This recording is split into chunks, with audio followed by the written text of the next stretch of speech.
The Passive Sales Match Commission or PASM. Ito na marahil ang pinakamaganda at pinakapraktikal na paraan para kumita sa negosyo ng JC. Ang Passive Sales Match Commission ay isang programa ng JC para kumita ang mga distributors ito sa pamamagitan lamang ng Product Change Brand Concept. Laging tandaan na lahat ng produkto ay may kasamang points. Kapag mas maraming produkto ang binibili ng grupo mo, mas maraming product points ang naiipon sa sales organization mo. At kapag nabilang ng system ng JC na may minimum na 100 passive sales match product points ka sa left at minimum na 100 passive sales match product points sa right side ng binary sales organization mo, bibigyan ka ng 1,500 passive sales match commission ng JC. Ganun lang kasimple at kadali. Every time na bumibili ng produkto ng JC ang buong organization mo, binibilang ng system ang mga puntos na pumapasok sa organization mo. Again, kapag nabilang ng system na may 100 passive sales match product points sa left at ganun din sa right, bibigyan ka ng 1,500 passive sales match commission points ng JC. Ang maganda pa dito, group sales ang bilangan. Ibig sabihin, pinagsasama-sama ng JC ang bawat puntos ng iyong grupo sa kaliwang bahagi ng iyong binary organization at ganoon din sa kanang bahagi hanggang marating ang minimum 100 passive sales match product points sa left at sa right. Ang potential na income na pwedeng kitain dito sa passive sales match commission ay nakadepende sa level or rank na na-achieve ng isang premier distributor. Pwedeng kumita ng hanggang 10 sales match per day or 15,000 commission points per day or 105,000 commission points per week, or 450,000 commission points per month. The Passive Sales Match Commission Maintenance and Level Advancement.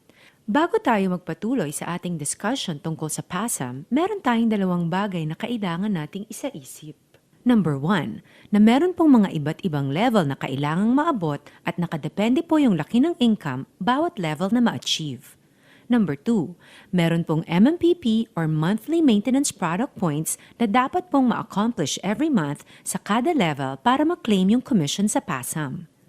Ang income na pwedeng kitain ng isang premier distributor sa PASM ay nakadepende sa kanyang level or posisyon. Merong 6 levels sa PASM para akyatin ng isang premier distributor at habang tumataas ang kanyang level, mas lumalaki ang kanyang maximum na passive sales match na income na pwede niyang kitain. Lahat ng premier distributor ay magsisimula sa pinakaunang level ng PASM, which we call the premier distributor level. Para makapasok sa premier distributor level, kailangan lang mag-purchase ng platinum package sa pagsali as distributors sa JC. Dito pa lang sa premier distributor level, pwede na kayong kumita ng maximum of 3 sales matches per day na katumbas ng 4,500 commission points per day or 135,000 commission points per month. At ang kailangan lang ng isang premier distributor para makuha ang komisyon niya sa level na ito is to maintain at least 10 MMPP a month in advance. Ngayon, sa oras na magkaroon siya ng 50 passive sales match kada buwan, ito yung sales match mula sa PASM. Sa loob ng 2 magkasunod na buwan, siya ay mapopromote sa level na kung tawagin sa PASM ay the Premier Associate level. Dito naman sa Premier Associate level, tataas yung kanyang sales match limit sa 5 per day at meron siyang maximum income na 7,500 commission points per day or 225,000 commission points per month. Para sa mga distributors na nasa Premier Associate level, kailangan nyo lang mag-maintain ng at least 25 MMPP a month in advance. Ngayon, sa oras na ang isang Premier Associate ay nakapag-produce ng at least 100 passive sales match kada buwan, sa 2 magkasunod na buwan, siya ay mapopromote sa level na, kung tawagin ay, the Premier Manager level. At dito sa Premier Manager level, bibigyan na ng maximum of 7 passive sales match per day ang isang distributor. Pwede siyang kumita ng maximum of 10,500 commission points per day or 315,000 commission points per month. At sa level na ito, kailangan lang niya ay mag-maintain ng 50 MMPP a month in advance para ma-qualify for the passive sales match commission. Kapag ang isang distributor ay nakahit ng 150 passive sales match per month sa loob ng 2 magkasunod na buwan, automatic na siya ay mapopromote sa Premier Regional Manager level sa PASM. Dito, ang kanyang maximum sales match ay tataas sa 8 sales matches per day or katumbas ng 12,000 commission points kada araw or 360,000 commission points kada buwan.